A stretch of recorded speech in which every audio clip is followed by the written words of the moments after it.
To all of my fellow brothers and sisters, peace be with you in the name of the Lord Jesus Christ. My name is Ben, and I welcome you to the Restored Ephraim Publications channel.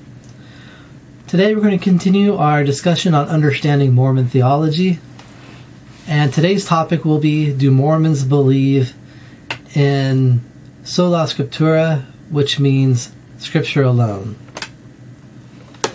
Now, to those of you who are new here, I would like to point out that the term Mormon is not actually the name of our church. The actual name of our church is the Church of Jesus Christ of Latter-day Saints. And I just wanted people to be able to understand what group I'm talking about in the title of my video. But that's not actually our name. It's just the nickname that people have come up with to describe us. But we call ourselves the Church of Jesus Christ of Latter-day Saints. And that's what it's really about. It's really about that this is the church that Jesus Christ established and restored in the last days. Now, do members of the Church of Jesus Christ of Latter-day Saints believe in Sola Scriptura? And the short answer is no, we do not. To give a little background, the only group that believes in Sola Scriptura are the Protestants. The word Sola Scriptura is Latin for Scripture alone, and it's the idea that you don't need this authority from God. All you need is the Scriptures, and you just need to interpret them to have a church.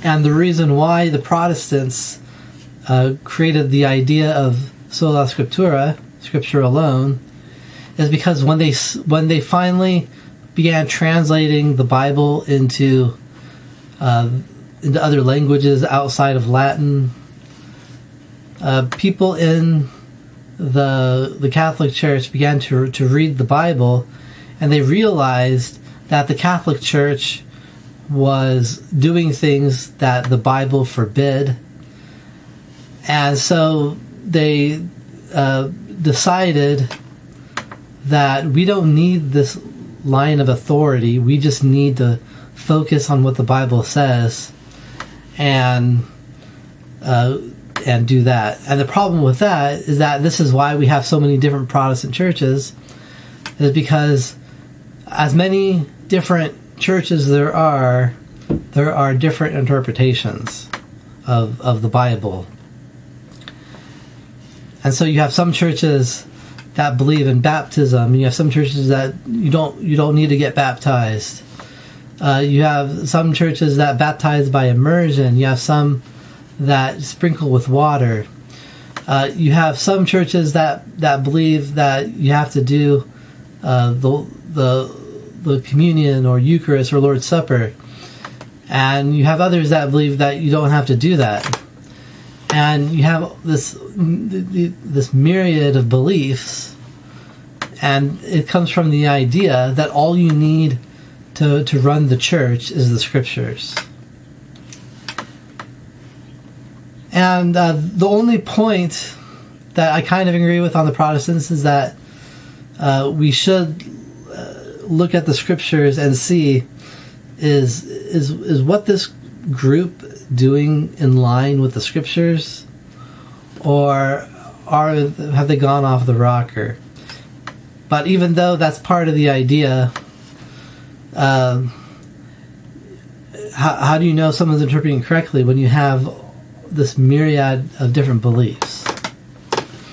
The Catholic Orthodox sects do not believe in Sola Scriptura, and neither do we who are the Church of Jesus Christ of Latter-day Saints. The Scriptures are important, but it's not the only thing. We also know that God, the Lord Jesus Christ himself, that he created this priesthood lineage, which began with Peter. In Matthew chapter 16, verse 19, the Lord Jesus says, "And I will give unto thee the keys of the kingdom of heaven, and whatsoever thou shalt bind on earth shall be bound in heaven, and whatsoever thou shalt loose on earth shall be loosed in heaven. And this was Jesus Christ speaking to Peter. And so Peter and the other apostles, with Peter being the chief apostle, they were given the keys to build the church and to run it.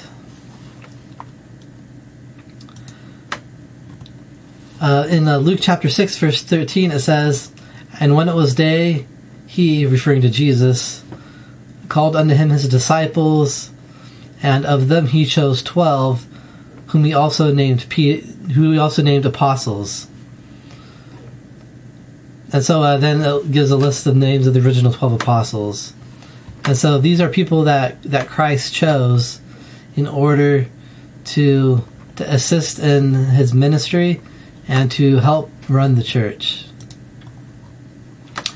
And this calling was so important that after the death of Judas Iscariot, the one who betrayed Jesus Christ, they called another person to fill the vacancy that was created by his suicide. In Acts chapter 1, verse 23 through 26, it says, "And they appointed two, Joseph called Barsabbas, who was surnamed Justus, and Matthias. And they prayed and said, Thou, Lord, which knowest the hearts of all men, shew whether of these two thou hast chosen, that he may take part of this ministry and apostleship, from which Judas by transgression fell, that he might go to his own place. And they gave forth their lots, and the lot fell upon Matthias, and he was numbered with the 11 apostles. And so Matthias became the 12th apostle to replace Judas." And in Ephesians, the Apostle Paul, he wrote in Ephesians chapter 4, verse 11 through 13, it says, "And he gave some apostles and some prophets and some evangelists and some pastors and teachers for the perfecting of the saints, for the work of the ministry, for the edifying of the body of Christ, till we all come in the unity of the faith and of the knowledge of the Son of God, unto a perfect man, unto the measure of the stature of the fullness of Christ." And so Christ gave us apostles and prophets and evangelists and pastors and teachers. The purpose of it is to perfect us as saints who are followers of Jesus Christ, to help in the ministry of the work and for the edifying of the body of Christ. And all of this shall continue, it says, till we all come in the unity of the faith and of the knowledge of the Son of God, unto a perfect man, unto the measure of the stature of the fullness of Christ. And so this is what we as members of the Church of Jesus Christ of Latter-day Saints believe. We believe that it's not the Scriptures alone that give us the ability to have a church. In order to have a church, we also have to have these people that Christ called. In our church, we believe in having apostles. We have 12 apostles. We have prophets, and we also have evangelists and pastors. The term pastor could also be translated as bishop, and also teachers. And we continue to have them because that is what Christ has always done. And so it's not enough to just have the Bible. You also have to have those who are called by God in order to run the church. And they have to have the priesthood keys. If you don't have those keys that the Lord gave to Peter, then you don't have the authority from God to do the things that need to be done in the church. And so the idea of Sola Scriptura as far as requiring only the Bible to run the church is a false idea, and it is contradicted by the Bible itself.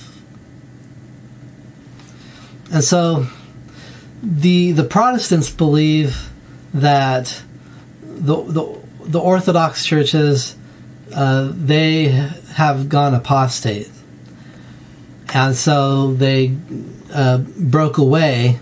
But the problem with that, if the Catholic / Orthodox churches do not have the keys of the priesthood, then neither do the Protestants. And if the Catholic or some Orthodox church holds the keys, then you're apostate from that church, and you are still cut off from the church because you're rejecting the keys. Now, if the Catholic or Orthodox church doesn't have the keys anymore, then that means that the Lord has to restore those keys. And the claim of the Church of Jesus Christ of Latter-day Saints is that those keys that were lost from the earth have been restored and given to Joseph Smith, and those keys reside with the Church of Jesus Christ of Latter-day Saints, and nothing is valid in the church without those priesthood keys. And so, if you are not a member of the church, I invite you to come to the Church of Jesus Christ of Latter-day Saints and receive that which you require, because outside of this church, nothing is valid, because no one else has those priesthood keys.